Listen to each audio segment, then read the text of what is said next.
welcome to Movies, Films, and Flicks. I am Mark Hoffmeyer, and joining me is a man who went to space just so he could grow huge lemons. It's John Levingood. I mean, it's really the best way to passively get stronger just by picking produce. So it made sense for me. Big lemons. I mean, it's my goal, unreasonably, to look like The Rock one day. Yeah. So I figured that giant space lemons was just the way to do it. And you can't do it on Earth. No, you couldn't possibly. I mean, I guess gravity's just against us. I mean, these lemons look like watermelons. Well, they look like lemons. Sounds like... Oh, yeah. So they look like lemons, but they're the size of watermelons. Easily the size of watermelons. I get confused by my space produce. You're thinking of your giant watermelons because you were tired of always running out of watermelons on the 4th of July. Yeah, that's right. And they look like lemons. And also joining me is a woman who often confuses 81 for 18. It's Megan Hoffmeyer. Sounds a little bit like something that would have been on the Craig Ferguson intro, what you guys were talking about there. Yeah, that's the biggest compliment I think I've ever gotten in my life. Craig Ferguson's my hero. He's pretty funny. The double entendre is there. Oh, we were just doing... Oh, the lemons and watermelons? Yeah. I didn't get it. I thought we were just talking about produce. So this is a very special episode, everybody. For the first time since we started this in early 2015, John and I and Megan were in the same room together. And I'm actually really worried because I've gotten good recording our Skype calls and working the audio from there. But now that there's three of us in the same room on the same mic, I'm a little worried. Well, honestly, I mean, if anything ever doesn't sound bad, that means that it's just us. Yeah. I mean, this is impossible, though. Like, we don't have to... No, it would definitely be the technology's fault, not us. Yeah, nothing's my fault. As Jack Sparrow would say, improbable.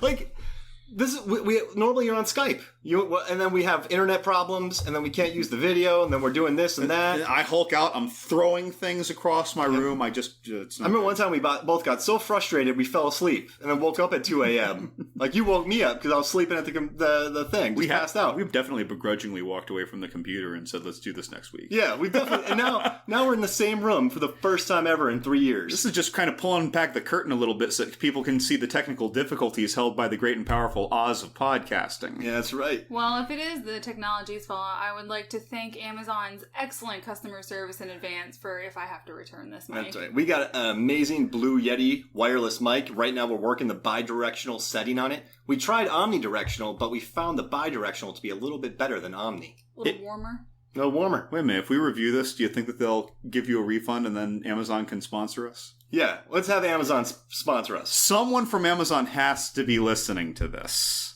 Yeah. I mean, definitely. They have how many employees? We know that Amazon spies on us. Probably true. Remember our podcast about Halloween? We did 2 of them. Yeah. They listened to that. I don't know what they did, but I know they listened to it. They probably listened to it. Because they left a review. They went, Amazon, we liked it. Love Amazon. I think that someone should just go to the old Halloween movies, and when they're typing in their review, they just click, copy, and paste our hyperlink for our podcast episodes. Yeah, if you're going to review a movie on Amazon or anything, link our any episodes, do it to somewhere. But Amazon, I want to say thank you. I would have liked some more constructive feedback other than it's good. Like, what's good about our podcast? The fact that it's awesome, Mark. Yeah.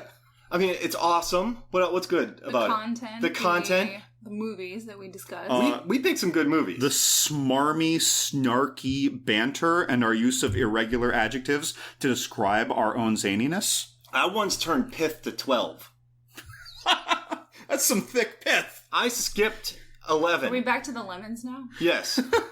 How do you juice a big lemon so you have normal hands, right? And that was a culinary joke. Oh, my bad.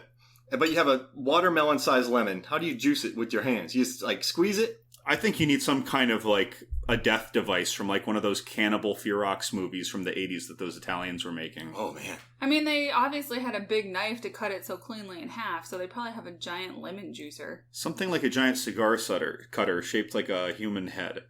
Exactly. And that's featured in a movie that we're going to be talking about today, as are most of the intros that I made. And... So I just want everyone to know, today we're going to be talking about Valerian and the City of 1,000 Planets. Now, a year ago, John came to visit, and the three of us, Megan, John, and I, went and saw it in the theater. And it was amazing. I mean, I like it a lot. When I first saw it, it's a 2 hour and 17 minute, $177 million blockbuster directed by Luc Besson, who wanted to make this movie since the 90s. He made Fifth Element instead because he didn't think that the special effects were there yet. Like our technology? Yeah, and so then Avatar came out and he went, shit. So then he had to wait 10 years, and then this movie came out, the most expensive French film ever made. It could have been cheaper, he could have gotten tax credits, but he decided to make it in English, not French. Even though he provided 1,200 jobs for the French economy, he still had to pay a lot more and not get the tax credits to make this movie in English. And he decided to forego his own salary. And you know what I love about this movie, John? Can I tell you? A lot of things, I'm going to guess. Every cent is seen on the screen. Oh, that's abundantly clear. I mean, there's no... What do you mean by that, Mark? All right, so, there's that movie Bright on Netflix.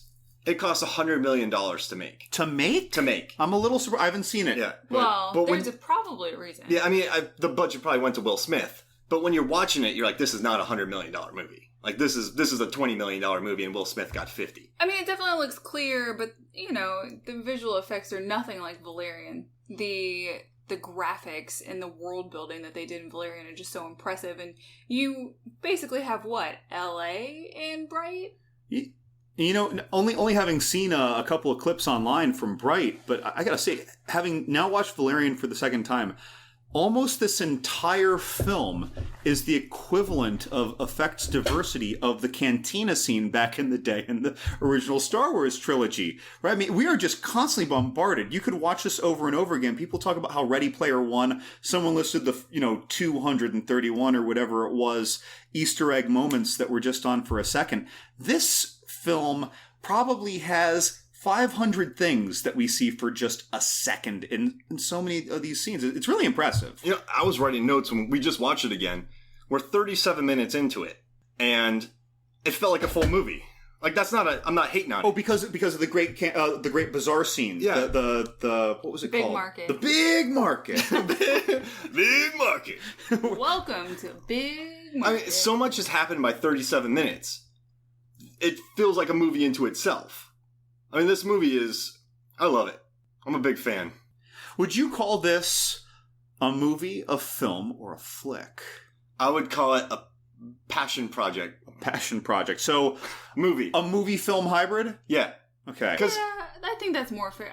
It's closer to a film because there's a lot of art that went into this. Now, people complain about the dialogue being a bit clunky, but I think the art side can't be neglected because the graphic art that people did is just impressive. You know what? I'm not being a contrarian. I'm going to call it a film. So this is one that I have trouble really placing, and I think that, like, normally we're really good at this, or at least I feel like I'm normally able to categorize, or at least say it's between a movie and a flick, or between a movie and a film. I feel like this has equal components of movie, film, and flick, because the action-gasms that happen come to a very flick-like part of entertainment for me. It's interesting. This movie, film, or flick... Yeah. It really captures one's attention. Say what you want, criticize what you want. We've heard things about some clunky dialogue people didn't like. I think that I challenge someone to tell me that they weren't entertained by this, even if they say they didn't like it. Do you think people went into this movie not giving it a chance? Maybe. I will say that even though I enjoyed it when I first saw it in theaters, and this again was just my second viewing for this podcast, I went in thinking of The Fifth Element. And the trailer for this gave only the most crisp visual images, like approaching the city of 1,000 planets, that smacked very hard of what I would call the 1997 6-ish crispness of The Fifth Element. Mm-hmm. So I was disappointed by the level of special effects that I received consistently. However, the amount of special effects I got, there is no disappointment. So again, this is just that weighing of the three-armed balance of movies, films, and flicks. Yeah, it's really curious because I was reading online that they previewed some clips from this at San Diego Comic-Con in 2016, and they got a standing ovation in Hall H. I mean, that seems pretty impressive, right? So what was the gap between people loving the footage they saw and then just it not making money in America or really worldwide? Yeah, so this movie only made $40 million in the United States, and it only pulled in $225 million worldwide. But it's not a sequel. It's not a prequel. It's not Marvel. It's not Star Wars. It's not familiar. It's not familiar. People think it's a retread, even though the comics from the 50s and 60s influenced Star Wars. It has, good talent, but Dane DeHaan and Cara Delevingne are not A-list talent. They work their butts off in this movie. I think but Dane not... DeHaan is often A-list quality, but he has not earned that yet. Yeah, the quote. The name recognition. Yeah, the dude can act. And so I think just the combination of that, and then the first reviews that came in were moderate at best. Instead of just enjoying the fact that you're watching this 177 million... I think it's one of the most creative big-budget movies ever made. I don't care if that's hyperbole. Get over yourself. I love it. I just think people were hating on the dialogue, because the dialogue can be clunky. It's hyper expository, as if you were reading it on sometimes when we're being introduced to the characters, it's kind of almost writing a character description and then having that character say that about themselves. Yeah. Not always. I guess my main complaint about this movie is the characters could have been introduced a little bit less clunkily.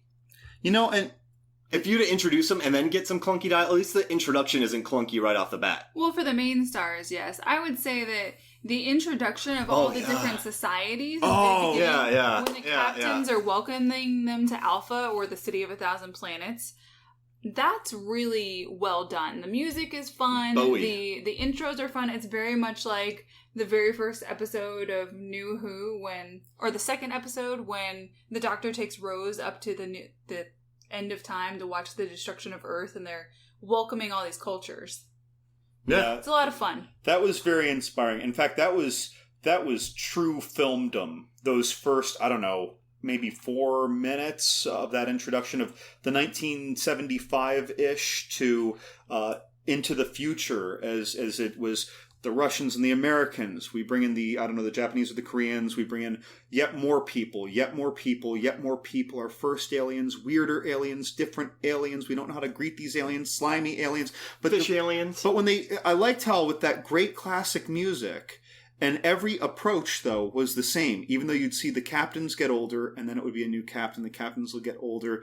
But it was always the same greeting. And it conveyed a nice sense, like a heartful sense of unity that this uniting of these space stations was supposed to represent. And if anything captured heart in this film, I think that did it best. That was perfect for me. And it did it wordlessly, too. Bowie's song encapsulated everything. Mm-hmm. And very rarely are there movies that just have intros like this without words.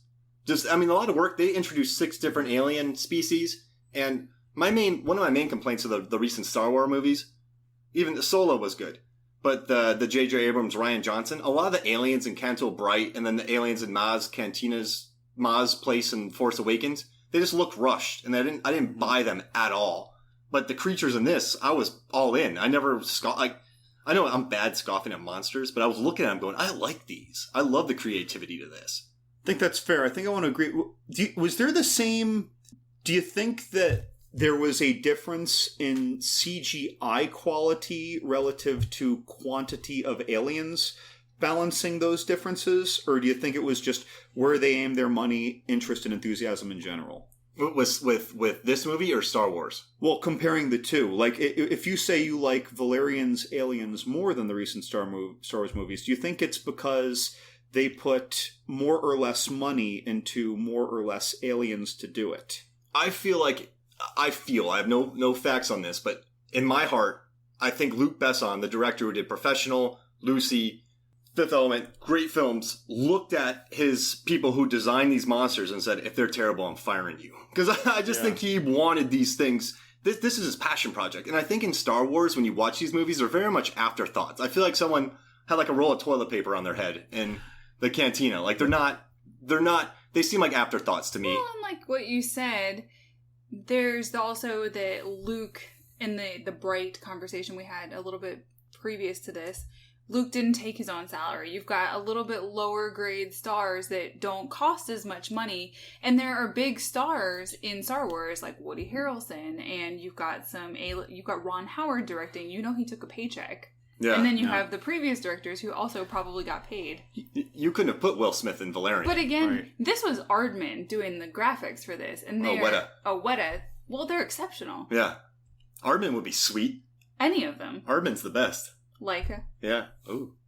No, I don't know. What do you think? How do you feel about that? This is an interesting... The bestiary of creatures that we get to see, it's so diverse that it's hard to muster a complaint. But I can't help but to think that I agree with you about the notion of rushed-looking alien concepts in some of the recent Star Wars movies. But I will say that if I watch any one alien, however long it's on the screen in those movies, they look more real. They look a little less CGI. Now, I don't know if that's just a function of the money or a licensed technology that they have. But then again, if you have 500 different aliens, you can't put that many layers. I'm making up terms. I don't know CGI people. But you can't put that many layers, filters, or man-hours in each species, if you will, when you've got 100 or 200 on the screen, as opposed to having 14, which is a lot, on the screen that are each on for a longer time. But the design, I think, might be sucking up some of that money. Does that make sense? Am I babbling? No, this makes sense. Okay. Because I would guess that Star Wars maybe has more practical design as well, as opposed to, I would guess, a lot. We haven't looked into it. A lot of special effect shots. What they said that this 2,500 shots, and this comparable to Guardians of the Galaxy. 2,500 for Guardians. Those interesting. are both really, really high and dependent on that. I'm guessing it's a little bit less practical. But the Guardians movies are 250 million, and so I guess if you're going to have a lot of creature effects, if you're going to do a lot, these movies. So I'm babbling. So I worked on a movie, and when you have a lot of monsters, like let's say Goosebumps, you have to bring in 5 people for each monster. And then those people have to get in 5 hours before call time. And then they have to work through call time to the end of the night when the monsters are done. That's a lot of money with all the monsters and all the people you bring in, because they're not extras, they're featured extras. So the money that you have to pile into monsters, costumers, these days take longer, so the grips, the electrics, the PAs, everybody get paid more because you're in the overtime. So to have a lot of alien practical effects on set, it's more expensive time-wise. But after the fact, if you do a lot in digital and post, that also costs money because you have people staring at computers. So Star Wars has ILM doing that. So it's just a matter of, do we want to have a shorter shooting schedule, do more in post, or do we want to have longer days and do less in post? And I feel like Luc Besson did pretty much everything, filming and in post. Like, this is a smorgasbord of great. Does that make sense? What I'm saying? Yeah, and while we're at it, it's not even just the creature diversity. So we mentioned earlier that the big, I keep forgetting the term for some reason. Market. Big market. Big market, right. And I love that scene. I don't know why I like that character. I like that guy who was giving him the tour, too. But in the big market, it's actually... that might have lower creature diversity, but more just running through all these kind of different marketscapes, these different environments that look like they're from a different planet or world or continent or something, or some are subterranean, on land, out in the open. And then you're looking at people and you see the ones that are kind of hologrammed in for the market, like these human tour groups in the safe area, versus the people who are actually in these portions of the big market, this kind of multi-dimensional interlocked complex. I'm doing something with my hands, folks. I'm doing this very complex motion. I'm watching it to right show now. interlock. Fingers I'm just putting my fingers between each other. It's no big deal. But so when you see all that, and there are all these, there's a lot of chasing. Chase scenes, I assume, are expensive and hard to do. There's loads of chase scene in this too. You run 10 yards at a time, then you got to run somewhere else. God, and all the space combat scenes. There's so many effect shots in this. 2,500. That's a lot. Yeah, he worked his crew down. This is a lot. What's that? Oh, yeah, and if you compare it to 188 in Fifth Element. That's it? Yeah. Well, I guess there was a lot of practical. A lot of practical on that. But I mean, Luke, he knows his practical effects. He has some pretty great costume design, and I think it was kind of a slap to the face that this movie wasn't nominated for at least special effects or makeup. Or what else did I write up top? In costumes. Mm-hmm. I don't know why. I don't know. It seems like just... I don't want to talk about the failure of this movie, but I just think people went into it a little skeptically. I don't think it's failure. I think it's just, people not adjudicating proper attention from the Hollywood side of things. And, that does get pretty political. I mean, if fish penises are winning Best Picture, not that I didn't enjoy the movie, but not that we see a check out our podcast, guys. I go off on it eating cats. In the Shape of Water episode. Yeah, listen to it. Not that I don't think that movie was an outstanding and highly deserving of many of its Oscars. But Best Picture, that was interesting. Either way, happy for Guillermo. I hope he gets to make everything he ever wants to make now. Yeah, I wonder what he thinks about Valerian and the City of a Thousand Planets. Guillermo, you can just private message me. I'll send you our official headquarters phone number. We can chat. Yeah, just text me. Come over. We'll meet at a brewery. Yeah. We'll get some Tecate, because he says he loves that stuff. I know you listen. All right. So, I know we jumped into the Valerian, but do you want to break down the plot of Valerian and the City of a Thousand Planets for us? Just so then we can jump into it? Ouch. This is a complex one. It's more like reading a book, which, to be fair, it's adapted from a series of graphic novels, but we start off with everyone being welcomed to Alpha, which is the City of a Thousand Planets. Then we jump over to, 30 or 400, some crazy number in the distance at a planet in 400 space. years of accumulation. Yeah, 400 years. We are at Planet Mule. We see a very idyllic lifestyle, and then something cataclysmic happens to this society.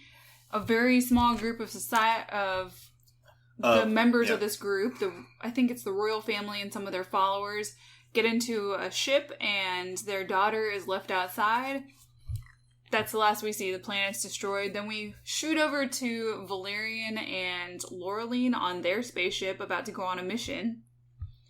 They go on their mission to Big Market, John's favorite place, which is a very exciting place. We won't delve into all the details there. They run into some bumps, but then they go back to Alpha, and they start to see that some things are not going well there.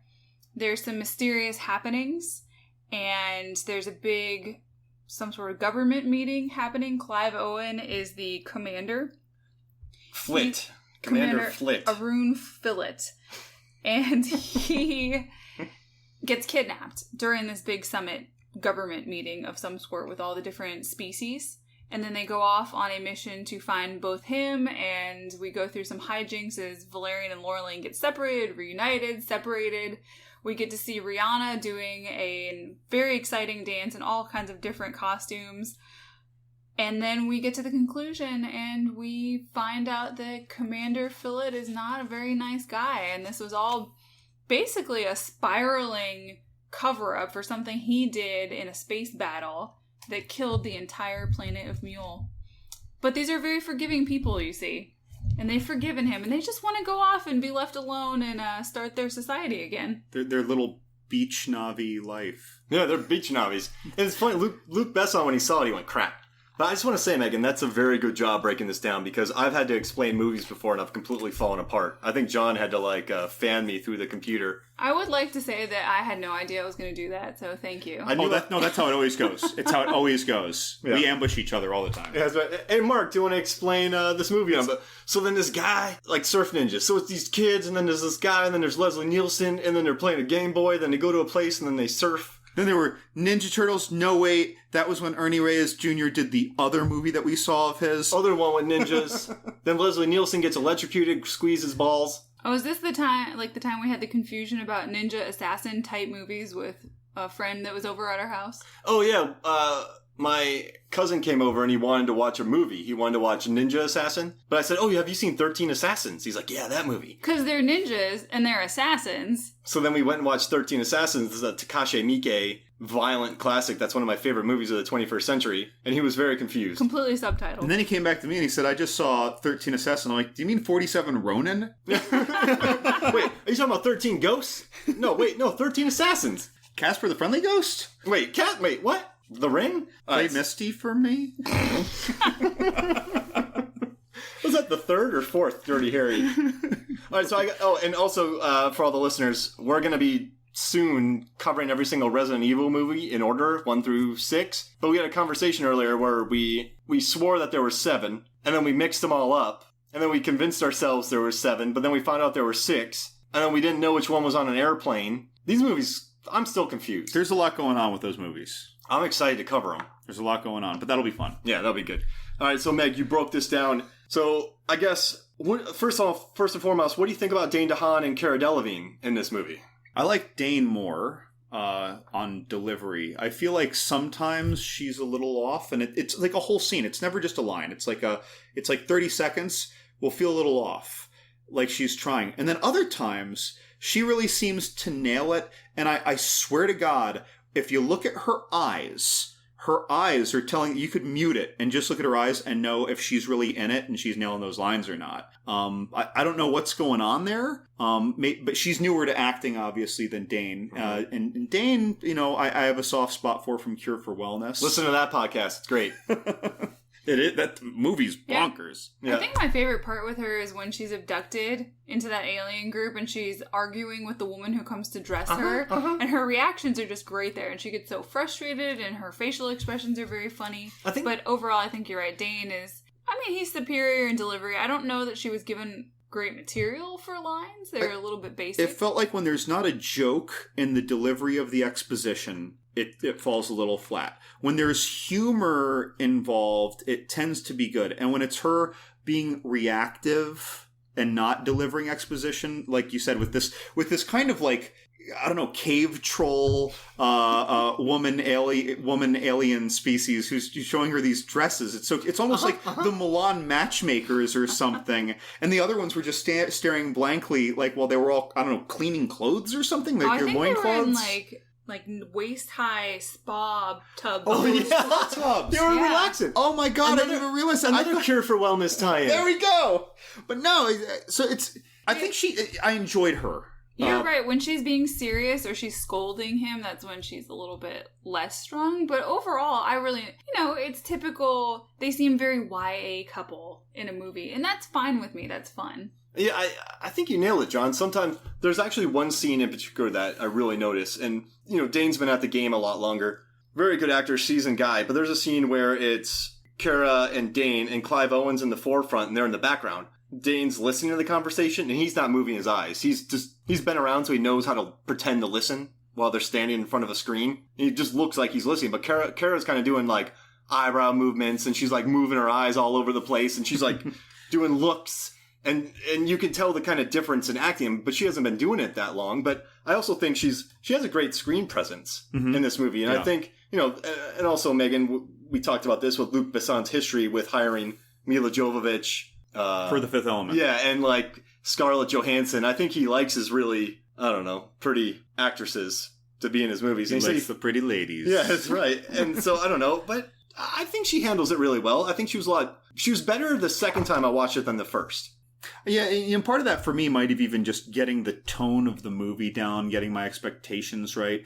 And Megan, you mentioned that kind of YA sense. Whenever I hear things that sound young adult, I get pretty turned off. It's just not my jam anymore at that point. So maybe her flatter deliveries are even more in that zone than when you're just reacting again to an awkward alien with a language barrier playing matchmaker. Well, actually, it turns out it wasn't matchmaker make me a match. It was turn me into dinner. But yeah, with like the head of a squishy hammerhead shark, T-shaped. I love that scene. Oh my gosh! All right, so what about the other characters though?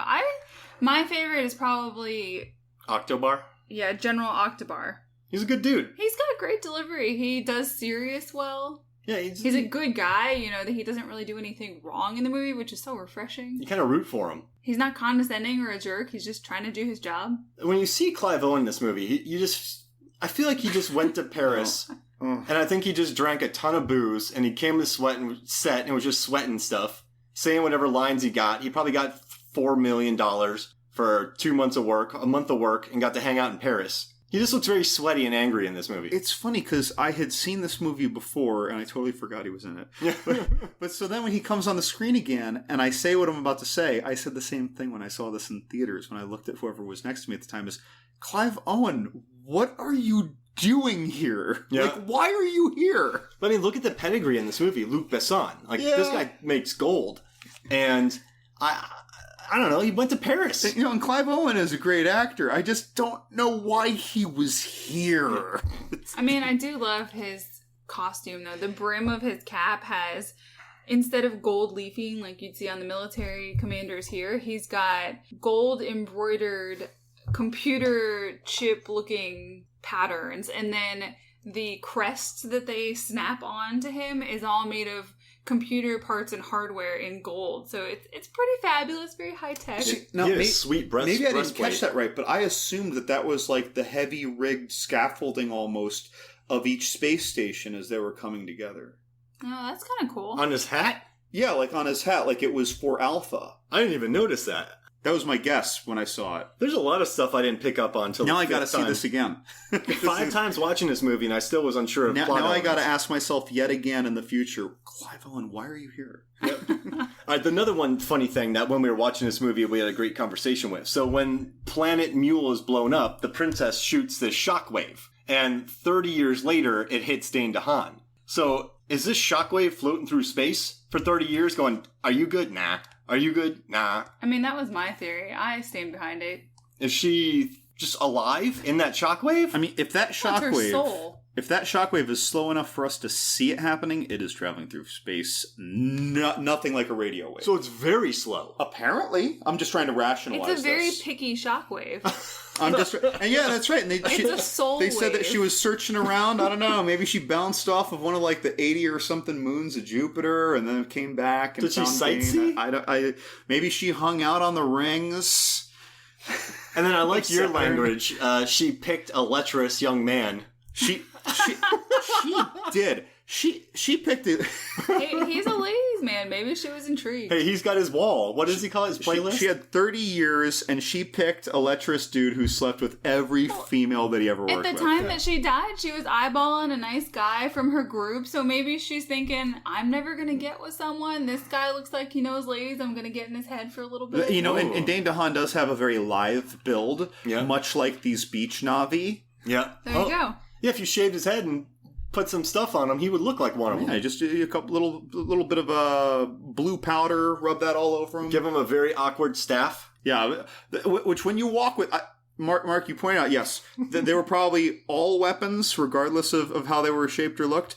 But when you used that big awkward thing as a walking stick, I'm just beside myself. It's like, no, that doesn't make sense. Now, these blue Na'vi... But remember, they didn't know engineering until they got abandoned on that spaceship, and they taught themselves mathematics. So maybe then they saw the folly of their ways. They needed math and engineering to know what makes a bad walking stick, because the other ones had like that sawfish spear. Perfect walking stick. It's straight. It's easy to grip. That other dude had something that was so thick, it was like holding the thick end of a baseball bat. And that was all wavy, and it was like twice as tall as him. It was like watching one of the Ents walking in Lord of the Rings. I'm not going on a mountain with this thing. That's the great thing about being royalty. You can own things that have no purpose. Really big things. So, since they had weapons, these space Na'vi, they all seem way too happy, but did they battle other water Na'vis? I mean, maybe. I mean, in Avatar, there were different tribes that we never got to meet that were presumably going to be in the Avatar sequels. But then again, maybe there's just this one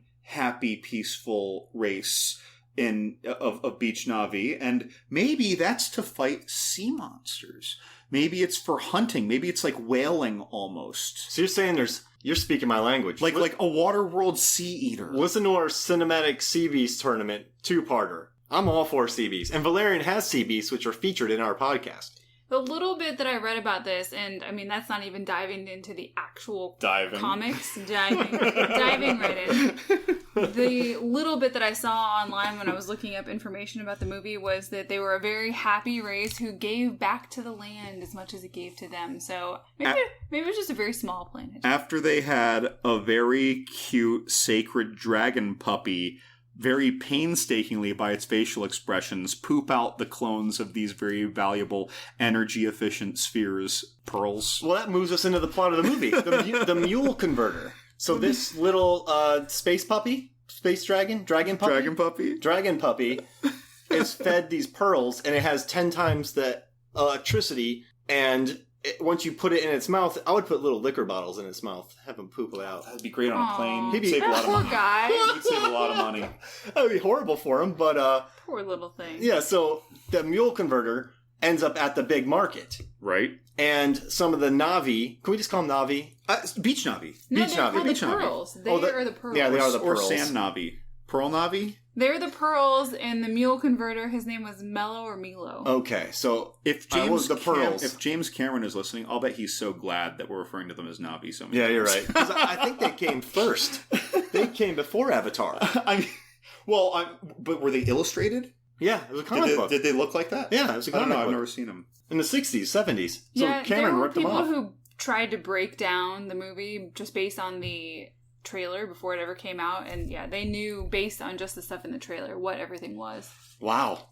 It's interesting, by the way, that these dragon puppy poop cloned energy pearls double as excellent, like, bathing balls. Yeah, they use them Oh on yeah, her that face. was amazing. And she wakes up and doesn't shower. She just kind of puts it on her face. You know, this is the perfect introduction to the fact that I kept saying things that don't make sense, not being hyper sciencey or anything. And he says, it was space magic. You know what? Yeah. This was space magic, because if you put one pearl into a dragon puppy's mouth and you get a pile bigger than the dragon puppy next to it, there was space magic. I don't want to hear any argument that can happen. Yeah, and there were two. No, I think there's definitely magic that us human beings on this tiny planet of Earth just can't comprehend. There were two moments when we were watching where you're like, how did that happen? And then how did that happen? And I made an answer, and you're like, that's an answer. That's an answer. And then I'll buy Megan it. did one, and you went, yeah. I'll buy it. It's an I'll buy answer. it, but they should have given me something. So the mule converter goes to the big market where Valerian and Laureline have to pick it up. I keep wanting to say that lady from Gilmore Girls. Lorelei. Yeah, Lorelei. And so they have to steal this from a crime boss voiced by John Goodman with a gun that only works if people are standing in one spot. I mean, there were a lot of people in that room. He would have hit someone. His own people? Well, Yeah, you're right. you take some losses. And so Dane DeHaan steals the mule converter, the dragon puppy, and the pearl from them and has to escape. Right, And and it's the last pearl, right? Do we say that? last pearl It's the and last pearl. mule converter. Last dragon puppy. Hey, so can I ask a question? I had a few questions Yeah. as we went through this. What would you convert? And it has to be reasonable considering that the dragon puppy is about the size of a softball. So it has to be able to swallow it without causing damage to its esophagus. Yes. Well, it has to be able to fit in its mouth. And it has to fit out of its butt, Its little butt. apparently. Lint chocolates. Wrapped. Lint chocolates, okay. That would be good. Or little specks of gold. Yeah, I'm going with gold or diamonds, Yeah. to be honest. It's They do that in the movie with the diamonds. right? When she was just testing it, I'm just going to test it. I'm just going to use a diamond. All right, so what would you use that's wouldn't make you money? So you have to be able to use it and not sell that it. is really Treats for the cat. Cat treats. I would do tiny liquor bottles. Could it swallow a tiny liquor It had bottle? a very small mouth. like. Okay, Quinoa. have someone design a yet smaller, a half shot, like airline liquor bottle. Wait, could you find a tiny one? Right, like a yet smaller one. But what if someone doesn't design it and you just find a tiny little dollop of it, put the liquor you want in it, and then shove it in? What if I just hold the dragon puppy over a bucket and I pour was liquor down wondering its that. mouth? What if I do that? It's basically like foie gras gravaging a goose. You could just gonna- leave it there forever, and it would be like putting your thumb over a hose on the other end of just You filling have it to quickly. find like a really rare and special liquor to do that with. Yeah, I mean, just give it Pappy 23. Dude, get some Dom. Yeah. Oh my god! Like, get like a bottle of like a nice Bordeaux, like a 1982 Lafite, and you are making more 1982 Lafite. Yeah. This is a horrible question. With probably hopefully the right ratios of aromatics at the compounds already, but it's in there. It's in there, so it's gonna be appropriately aged already. Yeah. You just Wow. You're just making more. dude. I would win Winery of the Year every year. Oh, if you're 1982 Lafite today, yeah, you're gonna win every time. I would just have to take grapes and then just throw them away. I mean, it would be good to take a good. Oh, I mean, you could do it with food if you have a nice whole food. Like, people are starving in Africa. Let's take something simple. Give it a bite of potato. I guess it's going to come out as mashed potatoes. But Yeah. give it a bite of potato, and we can have loads of potato. We can feed Africa. Quinoa. Well, isn't that an actual scientific scientific concept that people are trying to look into it. What is it? A molecular? You mean a Chone printer? machine? The old notion before we even had 3D printing was the Chone machine, and the idea was conceptually, if you were to put basic things, which are largely made out of carbon, hydrogen, oxygen, and nitrogen, Chone, that it could, like, hypothetically, you could separate something down to the atomic level and just have the constituents as dust, if you will, or like sand of different colors. And then you could use that to make something else, 3D printer-wise. That they basically have in Hotel Artemis when they print themselves a gun. And, don't they also print an organ? Kidney. There you go. But the thing with the dragon puppy is that if you give it a bite of potatoes, you're getting like 30 bites of potatoes. Quinoa. Or quinoa. Hey, I mean, we're trying to ground space magic in some real concepts. Seeds, teach them to farm. I don't know. A lot of ways we could go with this. Water. Boy, that explains the sea level. Buffalo Trace. Buffalo Trace. Oh, man. All right, so Valerian gets the mule converter and the pearl from the pearls and John Goodman. He escapes in a very, very, very, very, very, very inventive set piece. And they get in an armored bus that can fly. And they get chased by my favorite monster in the movie, a Megapter? Megapter. Like Megapter? Which, in the comics, has impervious skins, can turn off its nerve sensors. So it doesn't feel pain. And it murders everybody on the armored bus. Loreline and Valerian get away, but it hitches a ride. But then it falls back to Earth as they get too far in space. To their whatever planet that was. So this creature had this generalized look to me. I felt like I've seen the same thing in John Carter. I felt like I saw the same thing in one of the original trilogy, the prequel trilogy of the Star Wars movies, where they were put in that gladiatorial arena with three different monsters, and one of them was like the six-legged, huge-mouthed dog thing. When you said John Carter, that really resonated with me. It definitely looked like something from John Carter. Even Coneheads. In Coneheads, when there was the gladiatorial arena, there was a creature that... No, never mind. That creature didn't look like that.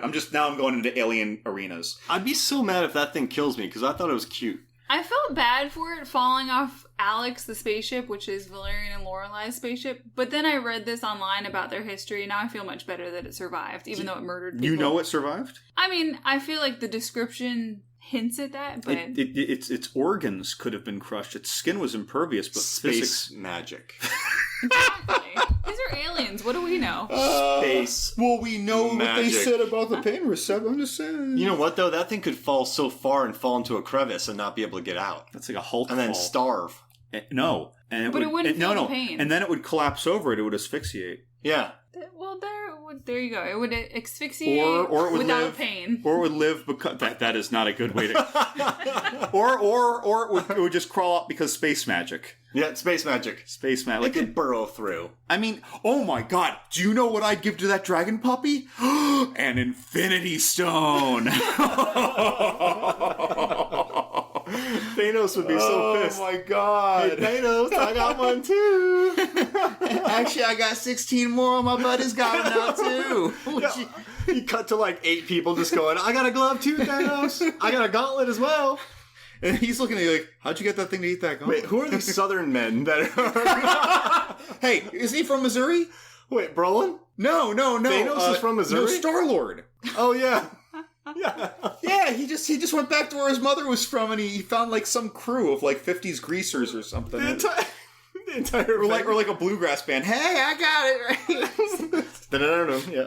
No, I didn't mean to do that song. Like just a band playing like "Rock Me, Baby, Like Infinity Stone." Oh yeah, rock me, baby. I like that song actually. Rock me, baby, we can kill Thanos. Rock me, baby. Let's go to his home. Hey, I'm gonna kill Thanos. We got to hit the road with this one. Yeah, we gotta get the wagon wheels going. I hope we met a nice trucker from Philly and have a nice long talk. Oh dear. So, can we just address the fact that I think that years ago we talked about our favorite 60-second characters. Yeah. And I think now mine is, I think his name was Tet or Thet, and he was the one who was introducing all of these hokey... They looked like middle American white tourists. Yeah. I'm sorry to people in middle America, but that's just what it felt like.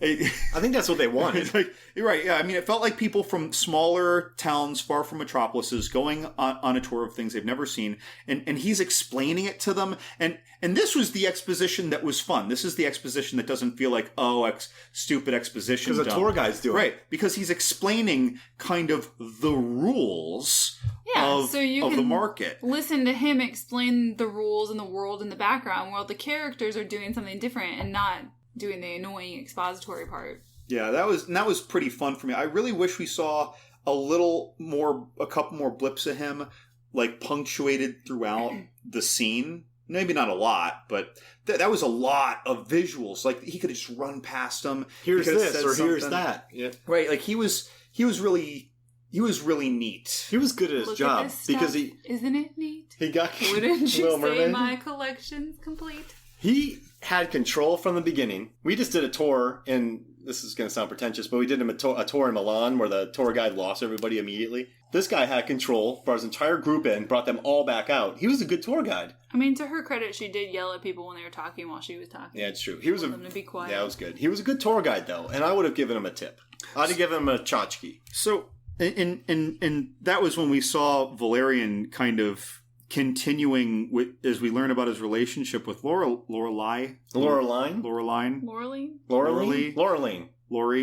Strode. Cara Delevingne. We're seeing more and more of their relationship kind of unfold, which really continues kind of throughout the entire movie. We're trying to really place where they are in their relationship. And it was really thrown in the beginning when it kind of started with a little bit of misogynistic sexy wrestling. Yeah. In like their hollow deck vacation. While they don't spill a drink. Are we supposed to be into this, offended by it? I had that as a question too. Are they dating? Yeah, the first time she walks away from him, Mark caught the arm grab. Yeah, he arm grabs her 3 times in this movie. And it was like, I feel like if I arm grabbed someone like that, even if I knew them, they would look at me like with fury. Men arm grab women a lot in cinema. Well, she's not pissed, so we have to assume they're pretty far into their relationship. Yeah. I guess so, yeah. And which kind of is how it unfolds, because he proposes, and at first I thought this was just some stupid bravado to get her in bed. And then later we just realized, no, their relationship really is deeper than this. Because they've been together for 2 years. Megan read the backstory where he got her from the 11th century when he was in the 18th century. Then they were together for 2 years. He was in the 28th century. Oh, 28th century. But he went back to the 11th century France, and she saw him time traveling, so he had to bring her with him in order to avoid some cataclysm of time. Got it. And then she eventually becomes an agent, and they've been a partnership for 2 years at that point. I don't know where we are in the movie. I think in the movie she was just a slightly junior officer. Yeah. She was a sergeant. Sergeant, and he was a captain or major? Major, right. Yeah. Major Valerian. Oh yeah, Major Valerian. And Sergeant Laureline. That's a high rank. The problem with Dane DeHaan is he's older than he looks. Because he said he was in the military for 9 years. He's 32. So he, like I said, he went to space college. Oh, and he could have started when he was 18. Like he could have been playing at 27. Maybe he went to Space West Point. Space West Point, right? And then this is the problem. Although, wait, hold on. We did learn, though, about Ivy League educations 400 years in the future when you don't live on Earth. She does have maybe Hollywood online. Hollywood has completely confused us by casting 30-year-olds as high schoolers, and we're just all wrecked now. Yeah. So if they actually cast like age-appropriate people, you're a little confused sometimes. All right, so they got the mule converter, they got the Pearl, and they head back to Alpha, where they meet General Octobar, which sounds like a really cool like space bar, like Octobar, like a cephalopod's mixed drink. Yeah, I love that name. It just sounds so commanding. Was that meant to be like just phonetically like Akbar? Oh goodness, it's a trap. Do you think he stole Akbar from Octobar? Dude, because it was a trap. Well, I was reading that Star Wars with his droids. His droids were a trap. Yeah, they were a trap. Well, Star Wars was heavily influenced by these comics. Yeah. So Octobar, holy shit. So everything we saw in here that we go, hey, that reminds me of Star Wars, actually probably came from the comics first and then went to Star Wars. So Octobar's a good dude, right? We all like Octobar. He's I didn't know what to make of him at first, but he put in his good deeds, and he did it well. He didn't do stupid things. Yeah, or offensive things. Yeah, nothing he did was stupid. He tries to follow order and the law, and they get out of line. He tries to stop them. Then he goes, well, they're trustworthy employees. They're pushing back. Maybe I'll look into it. And he finds some dicey things happening. So he is very honestly by the book throughout it. And part of it goes bad when he just doesn't believe Valerian when they've captured Captain Clive Owens, 5-star General Commander Clive Owens. Commander Arun Phillip. I'm not using that name. Clive Owens. Clive Owens. Sweaty Clive Owens. Commander Sweaty Clive Owens. When they have him, and he's like, gosh, I can't see your DNA, code through this communication device, Major Valerian. I can't see you. I don't know if it's you. So, can you prove this horrible thing that you're saying? Where if you're right, this is very dire for all of us, or for a whole potentially genocided race. And he's like, well, gosh, okay. Well, they drag over General Sweaty Clive Owens. And he says, after smacking it's like, him around. Look, General, we were about to do this thing that you ordered. And they're like, confess. Is there anything that you can tell me that should suggest that I shouldn't do this? And he's like, as a soldier, he says his bravado. And then his evil droids start killing it. As a soldier, I'm supposed to die over being wrong? Any soldier would choose death over shame or dishonor or something. Yeah. Just thinking, that's not you're a lying asshole. Yeah. It's not, you dishonored yourself. But either way, he just says that, and then his evil droid starts shooting the shit out of all the of his K-tron men. robots. And I did the math, and Cara Delevingne hits Sweaty Clive Owens in the face 80 times. Because it kept going, then came back to and it. then they cut back a minute later. So if she's doing 1 per second, I was like, probably 80 seconds have gone by, so she hit Clive Owen 80 times. So his face is bloody mashed potatoes, and she broke every bone in her hand. Yes. Okay. But space magic. Space magic. Well, and that's just movie rage. I can get behind some movie rage. Yeah. I mean, she whomps him. And so, yeah, but... boy, that Clive Owen character, he really was despicable. He didn't age much in those 30 years since he performed that genocide either. So we were trying to debate this. How old is he? My theory is that... He was... the way they depicted him, he was no less than 35 when they showed him. There are these 30. awesome Can we give some... space nanobots, and he just gets a resurfacing every, I don't know... To make him look... couple years. To make him look 55. Yeah, de-age him. Let's get some context. So 30 years prior to when this movie takes place, he's a general in a massive 500,000 people died in one day space battle. He shoots rockets at this massive ship. The ship falls to Earth and to Mule and blows up Mule. 30 years later, Clive Owen is 50. Yeah, and Dane DeHaan gets hit by the soul wave of that one beach Na'vi that we described who didn't make it. So that means if he's 50 in this movie, Clive Owen, then he was 20. Or space nanobots and space magic. Space nanobots. Or he just had some city miles at 20. Space miles. City. So something is interesting. I just remembered this that I was reading about the series. They were part of a time travel group. So that could make up for this. We don't know that he didn't travel back. There was this big battle and then came to the present. That's just not explained to us, but it's a possibility. Yeah, but I guess in the context of the movie, it's probably not. So we're saying nanobots? It just sounds, nanobots. Nanobots is easier. On the way they get a little bit of help, our heroes, from three pterodactyls, which seem like a mix. No, pigeons. The pigeons. They're called the Dogandaggies. But they look like little anthropomorphized pterodactyls. Pelicans.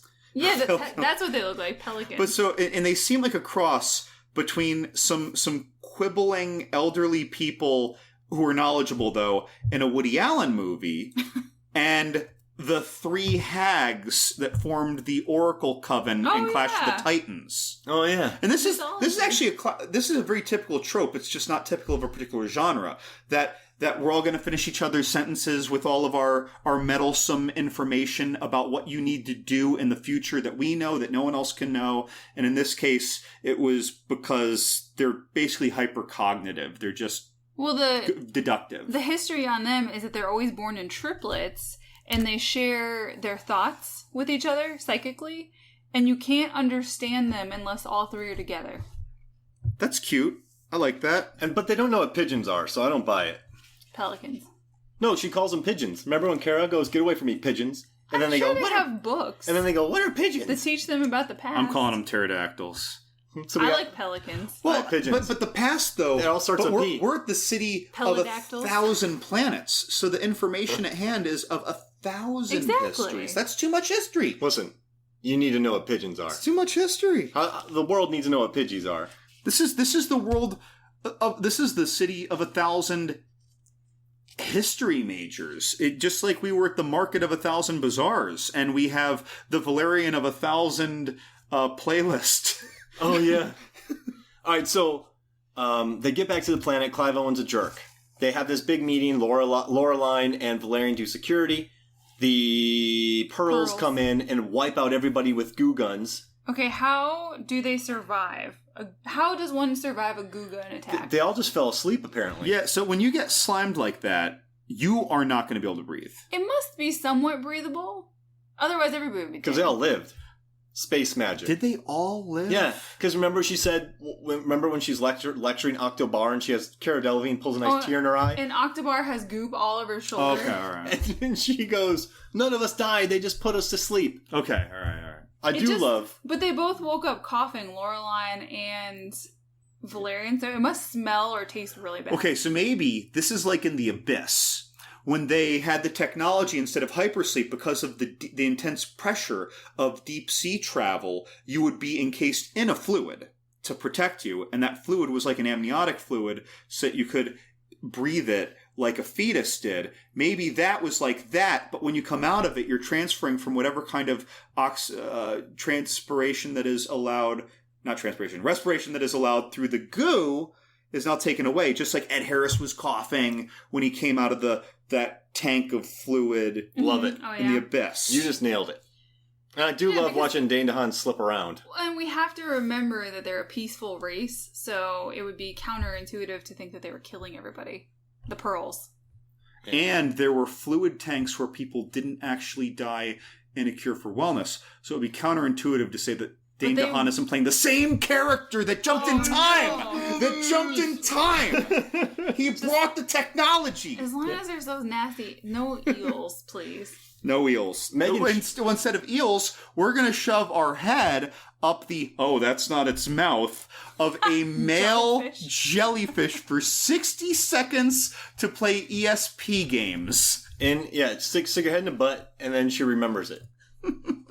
No, With she the doesn't cheekiest sea remember. captain She gets, ever. the thing knows everything that's happening. Oh, got it. In the station. I like the cheeky sea captain. What'd you think, Meg? He was funny. He had a really strong look. He definitely stone cold Steve Austin a bottle of champagne. He made me think of Ray Winstone. Oh, yeah. He reminded me of Sacha Baron Cohen for some Wait, I'm reason. sorry, Ray Stevenson, not Ray Winstone. Ray Stevenson? Reminded me of Ray Stevenson from like that Punisher Warzone. I thought he was a good submarine pilot. He got from the sea beast and was lived. that Ray Stevenson? Yeah, from Punisher Warzone. No, in the movie, was it Ray Stevenson? No, it wasn't. Okay, it was a French actor. Yeah, so I mean, many of these actors are French, but it was just all filmed in English. Trust the French. Yeah, that's right. Patriot. He probably could have made this movie for 150, 140, but he didn't get the big tax credits. That's crazy. What'd you think of those sea monsters, by the way? They almost looked like T-Rex manatees. Yeah, it reminded me of Nausicaa, Valley of the Wind. Those big monsters? Yeah. They were super chill, but then they got super pissed. Because they took away that... So apparently, they described the jellyfish as if it was like almost an ectoparasite, like a remora under a shark, right? Yeah. They described it kind of like that, but then the way that the creature reacted and the way the captain described it, that it's angry when you take away its little friend, clearly there was kind of a mutual benefit of it getting the fresh water released by the sea beast. Wait, did Miyazaki take from Valerian? Miyazaki steals? Oh, you hack Miyazaki. My gosh. Miyazaki, My you're welcome. mind is blown You're now. welcome to call in. You're welcome to call in and defend yourself. All right, wait, hold up. We got Miyazaki in. Oh, no, we don't. I'm sorry, guys. No, okay, no, that was, they were calling about my credit card. All right, so how about this? We're going to call Miyazaki. We're going to take a quick break, and when we're back, we'll talk more Valerian and the City of 1,000 Planets. Welcome back to Movies, Films, and Flicks. We have a really cool story for you, folks. John Levengood right in front of me. Amazing story. Called the helpline. They knew him. Take it away, John. Well, not to name the company, but this was really just me being technologically impaired, not knowing how to get access to one of my accounts that I have. And I made the call. A very nice woman was helping me through the call. And ultimately, to confirm this information, I was sent an email. But she had to get my email, and I explained that my email was, for anyone who wants to harass me or send us listener questions, johnshorrorcorner@gmail.com. And when I said that, she said, John's, you say John, horror like horror movie, street corner. Oh, wait, I think I know that. I think I've read articles of John's Horror Corner. I said, really? Really? She says, yeah, aren't you on Twitter or something? Isn't it MF Horror? And it's MFF Horror Corner. And so we had a nice little chat about this. This is a fan of horror movies. It turns out that she is in Central America. This is not one of our friends, family friends, extended friends, people who we co-promote with in the horror or movie community. This is a random person I called basically because I couldn't access one of my online accounts.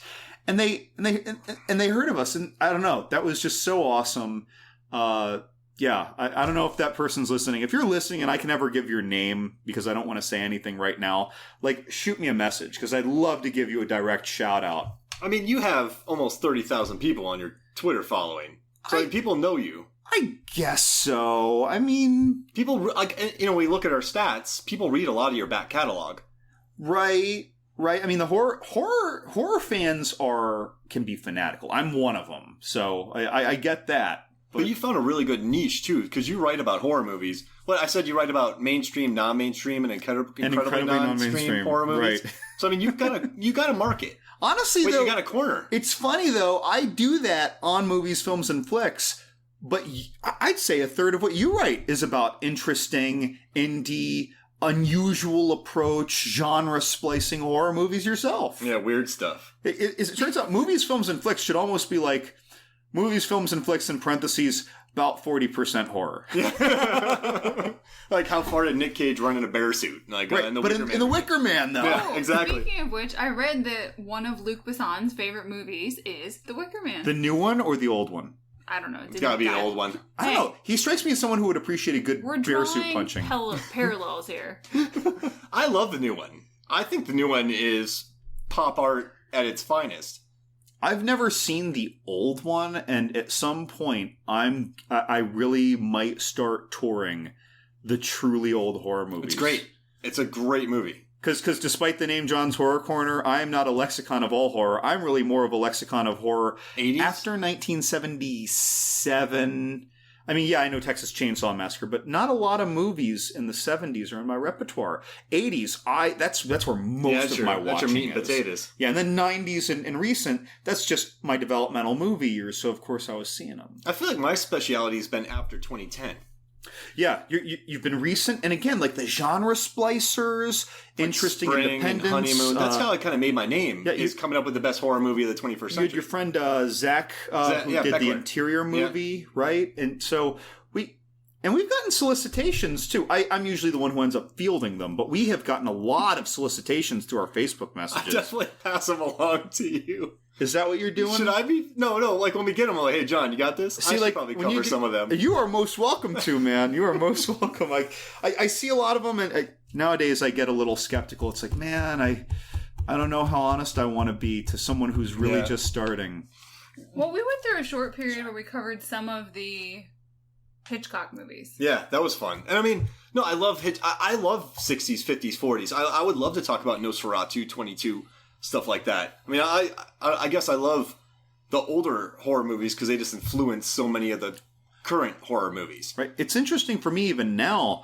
I had put out kind of a little Facebook campaign just to help me discover, choose, buy movies so I could review them. But I was on kind of a bender of these late 70s and early 80s Alien ripoffs. And so I asked Facebook when I was posting some of my articles in movie Facebook groups, what's your favorite Alien ripoff movie? And people were naming things that I haven't even seen, and then or heard of. And then I bought them. Alien 2, the Italian movie from 1980. Things like that. Things like Parasite with Demi Moore from 1981 or 2. When I saw that picture, I was like, is that Demi Moore on the... Demi Moore, man. Yeah. And so things like that, and I've got like 10 of them now.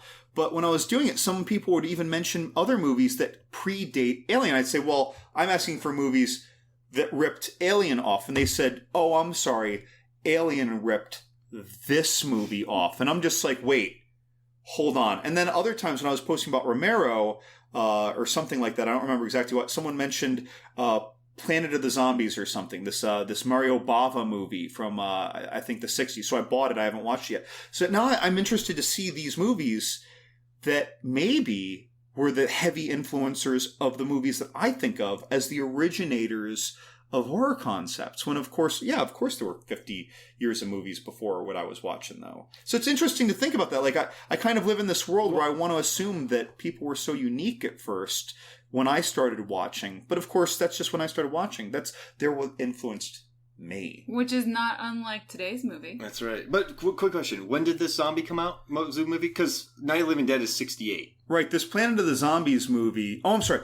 I think they're actually referencing Alien for it. But it's before 68. Because I bought the Criterion Blu-ray of Night of the Living Dead. Thank you. Thank you very much. Amazon, great price. And I listened to the commentary, but they never brought that up. They just kind of said they were making up everything zombie.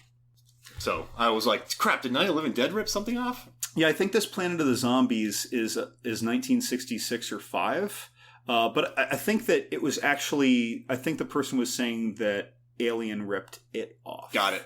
I thought you were saying Night of the Living Dead, and I was like, no! No, I was kind of, because it's Planet of the Zombies. But just the way that they do it, I guess the infections or maybe some of the basic premises about the characters or something. But it's interesting hearing that, though, because then I want to go see it. So then I want to go see these movies that were potentially the influencers of the movies that I think of are the influencers. And then hold up. I guess we really need to wind the clock all the way back. If I really want to see the evolution of these tropes or concepts or ideas that we see that we think are repeating from what we call the classic movie, you got to go to the beginning. Nosferatu, dude. Nosferatu. Let's podcast about Nosferatu. And wait. Nosferatu, and Shadow of the Vampire. Which I have not seen. We've been talking about this for so long, it's got to happen. Yeah, that's a great doubleheader. And What We Do in the Shadows. Ooh, and What We Do in the Shadows. You love that movie. Meg, so I just want everyone to know listening to this, Meg is with me every time I do homework. So we watch Bram Stoker's together. What'd you think about Bram Stoker's? It wasn't my cup of tea. But I'm not really into horror movies. Did you like the visuals? That. The production? What about Cure for Wellness? Cure for Wellness was great. It was very visually... It was just beautiful. The setting was haunting. It was very interesting. I mean, the story got really weird toward the end, but... When we got done with it, you started researching the cinematographer immediately. And then, Meg gave me most of my information about the cinematography in that movie and the aspect ratios. So I thought that was pretty cool. But, so back to Valerian. Back to Valerian. Also starring Dane DeHaan. Oh, yeah. You guys, watch Cure for Wellness. We're serious. And then listen to the podcast. All right, so we're getting to my favorite segment of the movie. It might be the most unnecessary segment of the movie, but it is my favorite segment of the movie. So after everyone gets turned to goo, Dane DeHaan chases the pearls. Well, no, he's chasing after the commander's body. Oh, so he's chasing after the commander's body. He wipes out, and then Loreline's like, I'm going to go save him. So he goes into the red zone. So Loreline gets a jellyfish butt in her head. She gets the information, and she goes after Valerian. She saves Valerian, but she does a dum-dum move, and she gets caught by a... Right, because she's in this chasm. They're like in this rift. Like he's on a ledge, and there are all these glowing butterfly-like creatures, which are very beautiful. And then there are these weird lizard rats that are kind of ferocious. She hates them.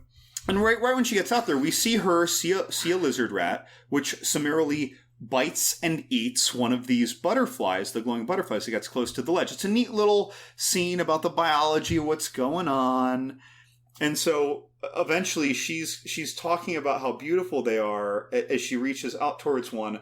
Dane DeHaan is saying, yeah, but don't grab one because, or something. And as one lands on her, it turns into like a reverse Venus flytrap and grabs her because it's a modified fishing lure of these troll monsters that we were talking about earlier. The Bolin Bathers.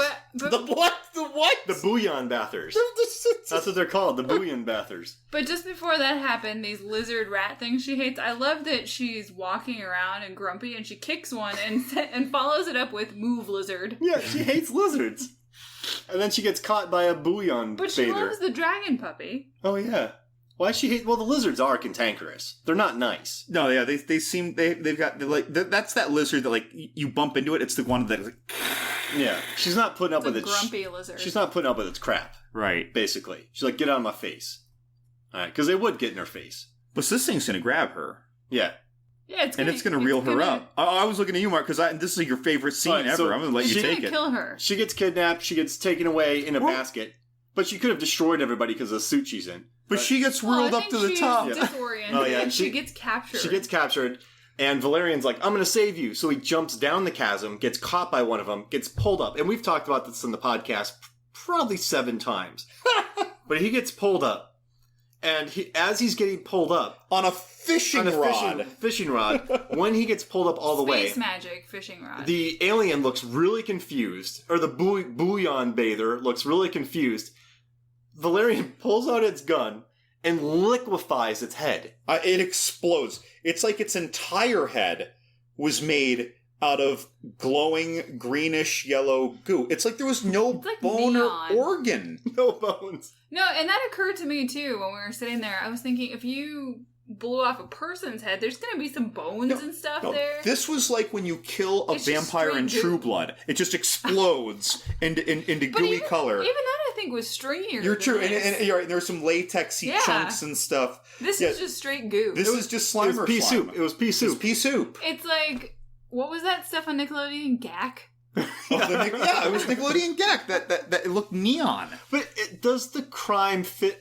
Does the punishment fit the crime for this Yes. fisherman? Well, to be fair, we did see that it carried away Lorelai. Not that he knows that, but it was like, I just caught some animal, and maybe it looks at a human as some animal. Yeah. I don't know. But it caught some animal, and it's going to go home and eat it, right? Yeah, that's just as true. it would the lizards.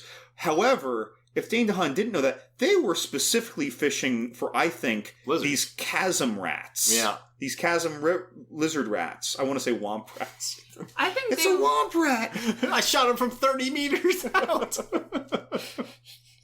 So the alien gets the were they in the fire swamp? The alien gets the giant rats. The alien gets decapitated. Dane DeHaan finds out that they are in the Bouillon bather territory. Right. I think that they were going to kill whatever they pulled up there. They were either going to eat it or they were going to bring it back to home base Where the for the plating ceremony. the very nice assistant's going to plate it for that the guy king. deserved it. Yeah. I just got to back up. Were you making an ROUS reference? Were you doing a Princess Bride reference to the Flaming Swamp? I wonder if any of the kids listening know that movie, Princess Bride. I really. Or if they knew what Gak on Nickelodeon was. Total tangent. Okay, they kidnapped her and they take her back to this this prep area. Now, all right, Valerian, I keep saying Dane DeHaan. Valerian can't get in there, so he has to go to Paradise Alley to find a creature that... Glamour Glam. pod. A glamour pod that can change into people. It can shapeshift. So he goes to a brothel where Ethan Hawke's Jolly the Pimp pulls him in. In his lounge. What are you doing here? So- Cheech Marin in front of the titty twister in Dusk Till Dawn made sense. Ethan Hawke, were you on a bender? Alright, so I've got a question. He's supposed to, Dane or Valerian is supposed to give up his weapons when he goes into this lounge, and they put it on a little hook and skyrocket it up to the ceiling, and there are a ton of guns up There's there. like 20. So this lounge is empty. Where are all the people that those guns belong to? I think this is the Bordello lobby, and that there's a series of rooms. I sure do hope so. Down a series of halls of people who are being pleased by perhaps not glamour pods, but other Vampires. bipedal humans. But his place was called the Glam Club. So you would assume he's just got glam. In that case, maybe like Chewbacca and Solo, he is feeding her patrons. I am a little bit worried about that. Yeah, where are these guys who want to see naked women? Oh my god, because when he goes into disguise, she engulfs him Yeah, she and wraps then herself assumes around a new form with him just in it like a suit. Yeah. Like, could she just choose to move where her digestive system is and just like kill him like in the Blob? She could. It's like, Dude, like, and that glamour pod is like a cephalopod. She's got tentacles. Mm-hmm. She could be pulling an Ursula. She's changing form. She's singing and dancing like Ursula. She could basically be a water space witch. Oh my goodness. I mean, it's possible. There are 200... She looked like an aquatic creature. There are 200 species on Alpha, so... Well, with all those tentacles, like, she just looked like an aquatic creature. She's hearkening to a cephalopod of some sort. Now, we get to the point where he meets this creature, Bubble, and it turns out to be Rihanna. And Rihanna does a massive dance in a bunch of different outfits where it's either her or Jeff Goldblum's wife. Literally, Jeff Goldblum's wife. Which blew my mind. According to the internet, she was doing the dance move. She was the double for it, and then it was Rihanna's face and voice. And then Dane DeHaan's like, hey, I got a mission. He electrocutes Ethan Hawke and then goes to Bubble, a.k.a. Rihanna.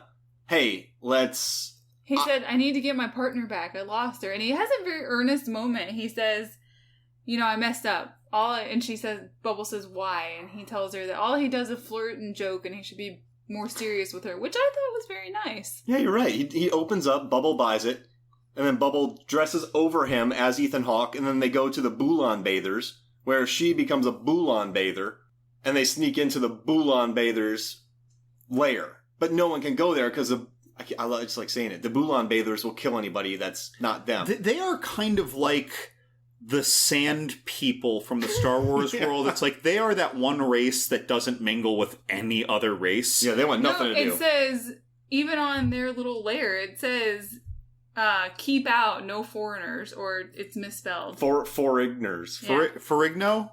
No Ferrigno. No Ferrigno. Dave Thompson would love that. If you're listening to Dave Thompson, I still remember when he stole his crab cake. All right, so they go in. It turns out that they're making this massive feast to feed the king. So we're talking 50 dishes, 100 dishes for the king. It was a ridiculous amount of food when you really think about it. There were these Jell-O molds with tentacles coming out of the top of them. He only takes one bite and spits it out. And he doesn't like it. And his wife or concubine or woman servant cave troll is next to him. And she looks so excited and hopeful that he's going to like that. And she's pointing excitedly, oh, you're going to like this one, you're going to like this one. And he tastes it and he's like almost taunting her with how he doesn't like it. And he'll take one bite and off goes the dish. He spits it. He did a real sassy move. He smiled at her and he nodded, and then he looks to the side and spits and shakes his head. No, that's just rude. Yeah, he's sassy. Such a Jabba the Hutt echo. Oh yeah, or Jabba the Hutt echoed him. Oh, yes. Now we've got it. Well, I just laughed like Jabba. Mind blown into Mind Nickelodeon twist. gack. Wait, who am I? Ooh, go get in there. Let's go get in there. Salacious Crumb. All right, so I'll get you my pretties. Cara Delevingne, Laureline. Laureline gets put in the line, and she has this very like lacy wedding dress on, but then she has a massive sombrero that shows the top of her head, and she's carrying a massive lemon. She gets up to the line, and the Bulan Bather king takes the lemon, squirts it on her head, pulls out a massive thing that's going to cut off the top of her head. Like a cigar cutter. And he's going to eat her brain. Yeah, he's going to skull cap her, which happened in 1980 in Cannibal Holocaust, I think. Oh, really? It was either that or Cannibal Ferox in 81. I mix up my Italian cannibal movies sometimes. I got to watch Cannibal Holocaust. And technically it also happens in Westworld. Oh, yeah, you're right. But they're not eating. But with the eating. Anyway. Hannibal. Oh, yeah. Hannibal does it. He feeds Ray Liotta his own brain while he's awake. All right, so that's fantastic. He's digging in there, and he's about to cut her head off. Then Valerian strikes into action and kills 18 of the Bulan Bathers and deskulls the king. This was really fun to watch, but I just want to point out that this was like a young adult Narnia fight when the 12-year-old boy has a sword and he weighs like 112 pounds. And then, like, the Minotaur that's 8 feet tall that weighs 500 pounds swings an axe overhead with 2 arms, and the kid just holds up one arm and blocks it with the sword. I was seeing that happen left and right. It was like those things had no strength. Maybe what the about suit enhances his abilities and it makes his impact harder. Because that does happen in different sci-fi I was going to say stories. that. Space science. I take that, but the physics of him blocking would move his whole body. What about his boots electrified to the ground? Okay, I'll take it. Because those are big boots. Okay, but see, this is one of those cases. You gave me an answer. All this movie had to do with all the exposition dumps that we endured in the beginning was when they come out in the suits, like, gosh, that's a fancy suit. Oh, yes, it has these 3 powers. And then I know that. Yeah. Instead, I'm calling bullshit on the Narnia fight because the kid is blocking a hit from, like, a swing weapon from something that weighs, like, 5 times as much as him. We're saying suit and magnetic Super boots. suit. I'll take it. Yeah. That's right. Like Iron Man. Yeah. It's like an Iron Man suit. There you go. Just not as heavy. You know, there's a fun moment during this fight when we think that Valerian comes over to Laureline and he's giving her this big cheesy smile and he's gonna lean in for a kiss, but He's really fighting in the background. yeah, she sees it, and it's Bubble impersonating Valerian. Bubble's trying to get some Laureline action. She's trying to get some smooches. And then Laureline punches her in the face. And that's like a totally different species. So, Bubble... Oh my god, people are going to get upset with me. Bubble was pansexual before... Lando. Boom. I mean, it's a thing. Well, then again, we had Bill Shatner sleeping with green women, but that was so But human-like, technically- though. Whereas she is a giant translucent cephalopod. Yeah, and she's getting smooches from Delevingne. Right. Wait, from Laureline. Right. But at the end of the fight, the real Valerian is so proud of himself, he's swaggering over, and she gives him a goofy smile, too. I think we see a turning point in their relationship. They were separated, they were in danger. And he comes and kills a bunch of creatures. And then she points over his shoulder that you can't give me a kiss yet because there's some bad guys coming. And what I love most about that is when he looks at her and he goes, "You're going to have to trust me." And then they grab hands and they run. Laureline and Bubbles charge this army charging at him. But I like that you're gonna have to trust me, and she immediately just trusted him. Well, That's they a cool partners. Yeah, but no, you're right. I think it reinforces the story. But that's a smart move that she trusts him. Yeah. Like that's a kind of, I don't know, I thought that was pretty neat, like a tiny little moment. And then Bubble dies. Yeah, but apparently Bubble got stabbed. I didn't really catch that. I saw that she was up there, but I didn't assume that she got hit. And then she died. She turned into like a pharaoh's wife, yeah. Like, and then turned into Akasha, Queen of the Damned Dust.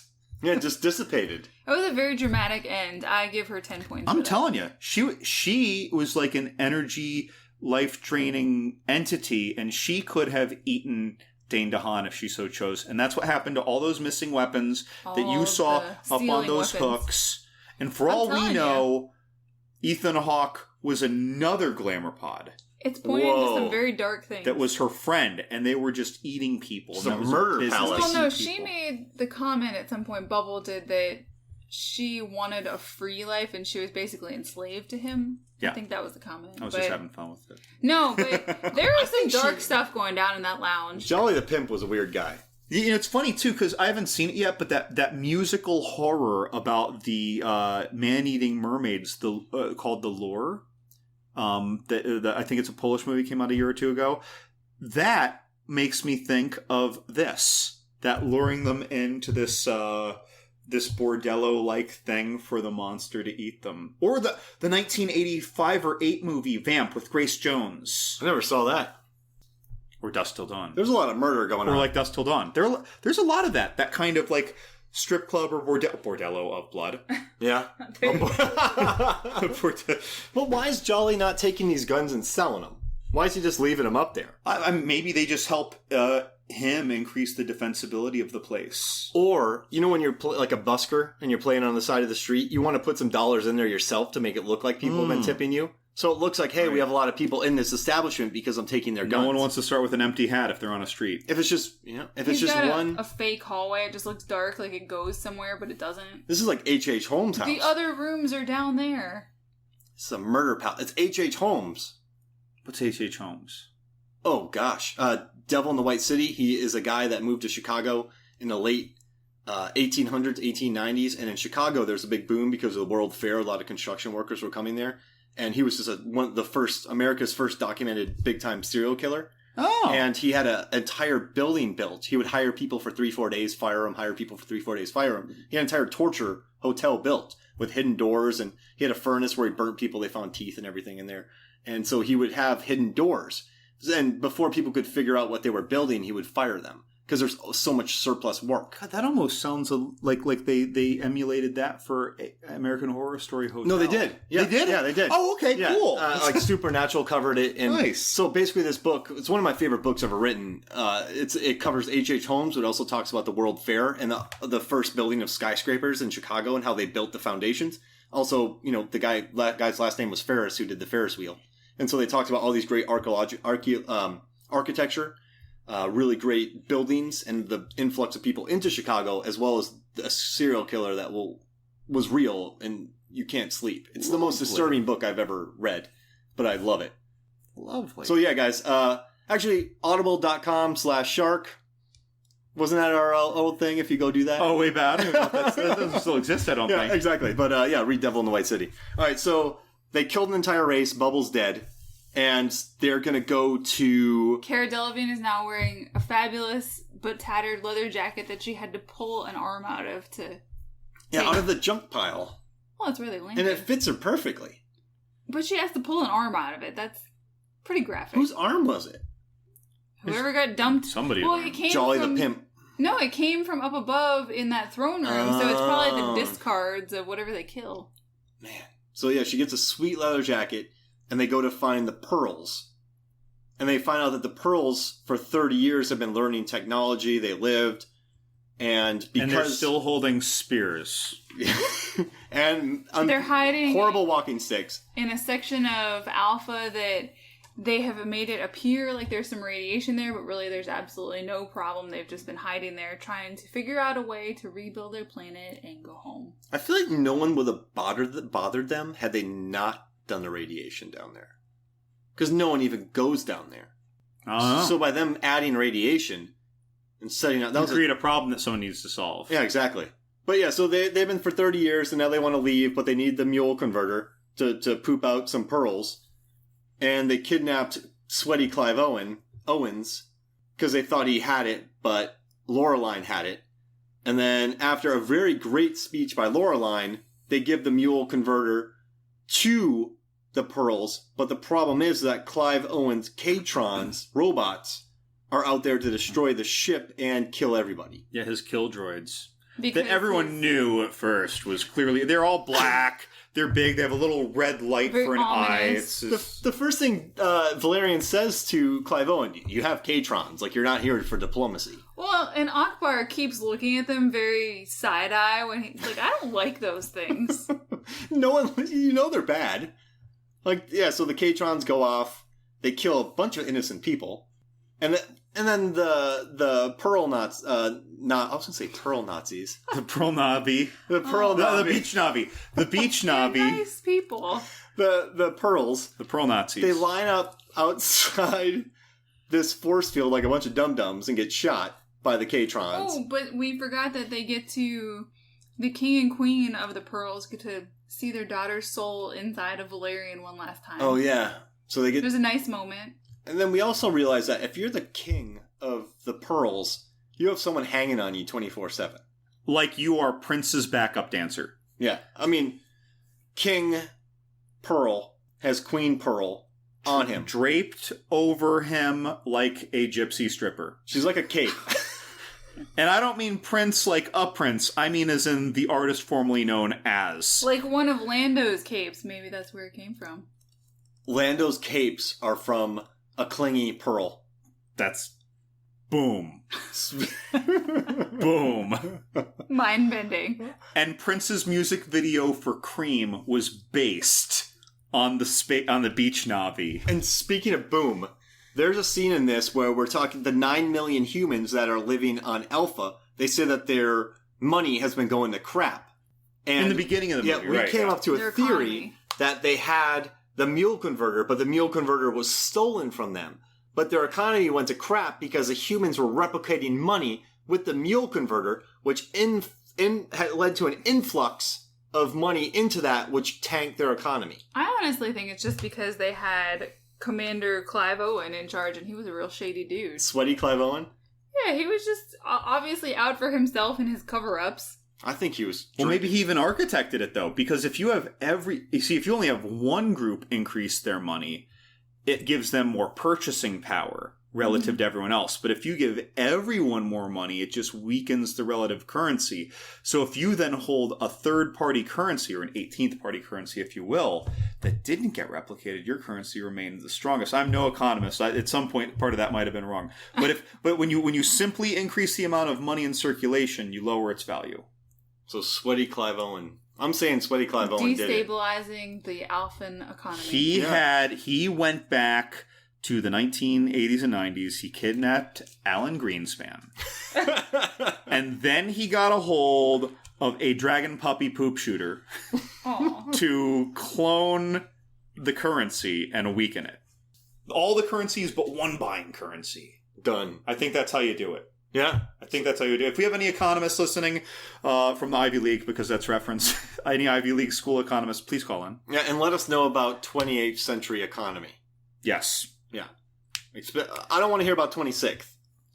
You know what I mean? I mean, when you have 1,000 planets, our planet has an awful lot of different currencies. So if you have 1,000 planets of currencies, that's got to be really complicated. Yeah. No, they definitely need to come up with a united currency. Or is it like Star Wars, where everyone for some reason just uses credits? Yeah. It should be John Wick with their coins. That's right. Actually, some chits. one thing we have to answer. Waterworld chits? Oh, I was thinking the Hugh Howey series Dust. They have chits. Ooh, what? I've never heard of that. Oh, it's a book? No. What was that? Oh, Johnny Moore, my cousin, asked, like, the coins in John Wick. So you give a coin to get your entire house cleaned of 17 bodies. Mm-hmm.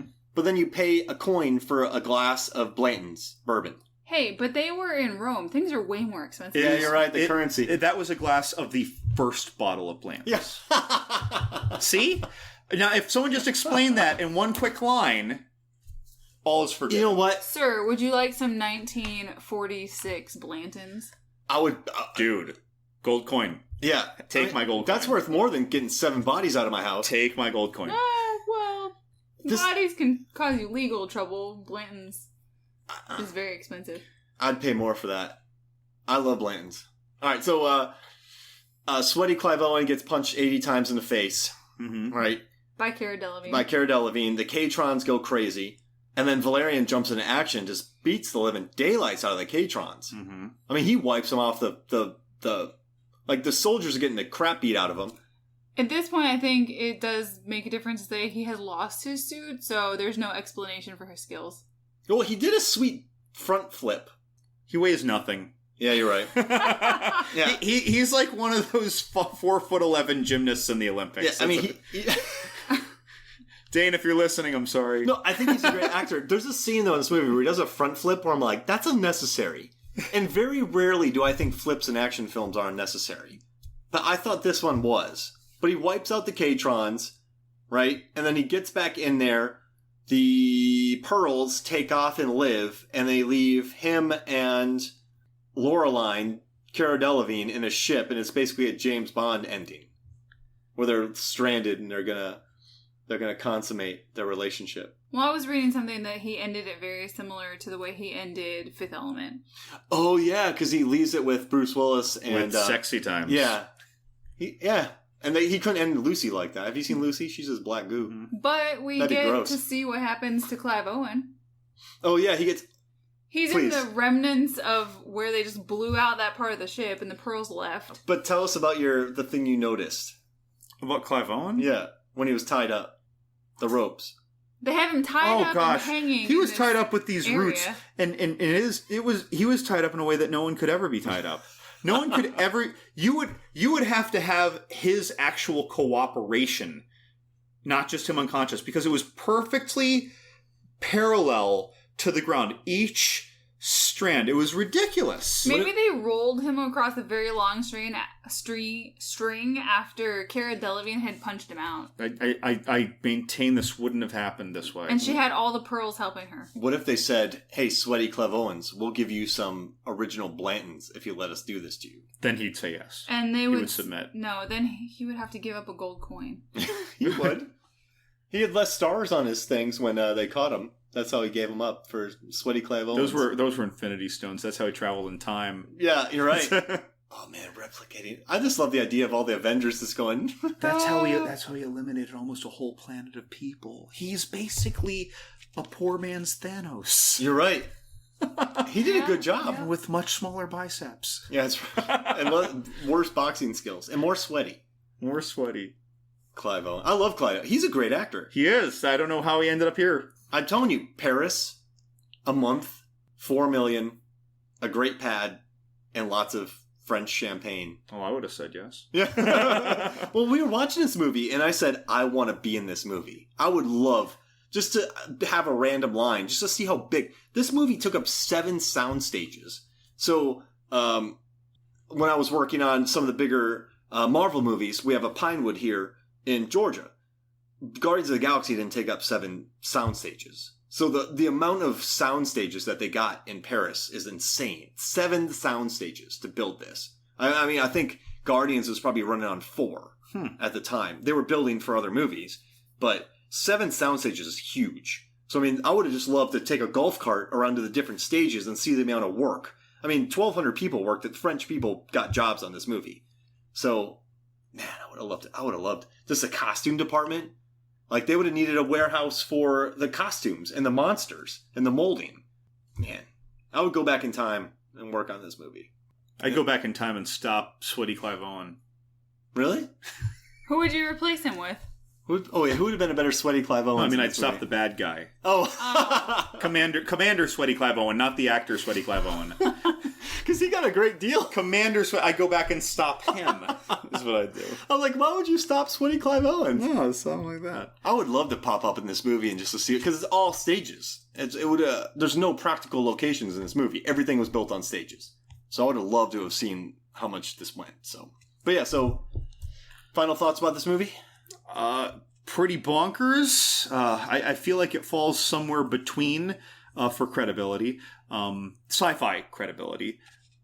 It's somewhere between Jupiter Ascending and Fifth Element. Like, it's like I feel like it almost meshes the.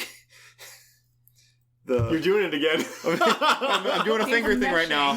I'm doing a finger thing right now, people. Just imagine fingers intertwining. But it's just like a meshing of the bonkers styles where, it's like if Fifth Element is running at about a 9 and Jupiter Ascending runs at about an 11 on the dial, this is probably like a 9.5 or a 10 for the sci-fi bonkers-tasticness. Yeah. Megan? It's just so visually impressive. It looks fantastic. Something I wanted to say that we didn't really cover was Alex. Their ship was a lot of fun as well. Alex met every need, was very helpful to them. It was a lot of fun. I wish that we could have seen Alex a little bit more. Yeah. But and she recharged his gun. Remember when he killed all the Catrons? He's like, Alex, set my gun to full. Yeah, she gave them helpful information. Why she couldn't he scanned just his do brain. that? He's relying on Alex. She's like oh yeah, she did scan his brain. Yeah, I think that it would have been fun to explore Alex more. I get it that we weren't with the ship as much, but maybe if there was a detachable part that he wore on him, maybe the suit was an extension of Alex. But I really liked Alex. Because the Millennium Falcon's a character. Alex should be a character. Oh, if the suit was an extension, kind of like Jarvis is talking to Tony Stark through Iron Man suits. Why not? Oh. Because apparently he has an Iron Man suit. Oh, and they got in the red zone, so their suits didn't work. Sure. Because remember, when I can't be in contact with you anymore. Remember, Delevingne's like, you have 3 seconds, and then he wipes out. Oh, right, yeah. So their suits might not have been in contact with people. Sure, I'll accept it. But then that doesn't explain the King battle, because he was being superpowered. Well, I guess they went back out of it. I don't know. I don't want to explain it. Yeah, too never hard. mind. It's more fun that when causes you another don't. plot hole. It's like trying to explain the consistency within Jupiter Ascending, and in hover roller skating. Is there anything else you want to talk about, Meg? Any other things to cover? I like that the princess's soul basically functioned like a Zazel from Fallen. Yeah, that was creepy. Could she have jumped bodies before her father plucked her soul from Valerian's head? Yeah. And where's her soul going to go? It took her so long, because she had to be choosy, because you're stuck with that person once you attach. She's like, until your dad plucks you out until you of find Valerian's your family head. again. And if she you didn't ever ask do. him, right? No, she just No, did she it. just did it. He's like, she's happy. I'll take her. It's kind of like Valerian was abducted. Yeah. Oh, I did have one more thing. The VR or AR guns at Big Market. How these other soldiers that are helping them are outside the wall, and he puts on the goggles. And he's controlling the alien. Yeah, and he shot the alien with something up in the tower, and then he's using all his hand motions to control everything the alien's doing. That was really cool. Yeah. And he made the alien do a little hand dance for Cara Delevingne. And she was loving it. Yeah, it was adorable. There's so many things in this movie that are inventive. And they just, I feel like you take it for granted almost. Because it's like the Raid 2. You just get tired of all the awesomeness. You're like, all right, yeah, another fight scene. But, and in this one, there's just taking over, dancing. There's so many little moments in this movie that they're pretty badass and really inventive. I'm sorry you felt that way about the Raid. I never get tired of it. The Raid 2 is so awesome that you feel there's too much awesomeness and you can't appreciate all the awesomeness in it because there's so much awesomeness.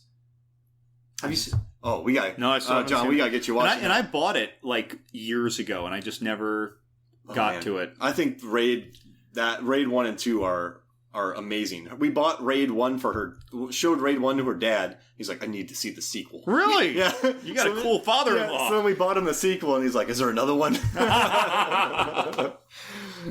So listen, I guess my final thoughts on Valerian. Some guy wrote that it's the most creative big budget movie ever. I don't know if it's the most creative big budget movie ever, but I think it's easily one of the most creative big budget movies I've seen this century. It's a shame that not a lot of people watched it, but I think if you go into it and you don't go into it pretentiously looking to poke holes and just look for all the creativity, you're going to love every single moment of it. I think what that person means by the most creative big budget movie ever is that it takes a lot more risks than usual big budget movies because they have to be within the system. You know, Marvel movies, they have to follow a system. Star Wars movies, to a degree, they have to check a lot of boxes, so they don't take as many risks as this movie does. Whereas Guillermo del Toro's Crimson Peak wandered into a genre that didn't exist before. Yeah, exactly, yeah. I mean, but I love having Guillermo del Toro and Luc Besson around, and actually, this is the world's most expensive independent film because it was all independently financed. Wow. Yeah. So, I mean, this was a passion project by a guy who loved every single part of this movie. I think everything was hand-curated. I would have loved to have been there to see the huge production of it. And, no, I think it's great. I think it's absolutely awesome. So, John, are we podcasting about the Resident Evil movies next? Are we going to jump into the series? I mean, I am willing to. I think that we got to do them all.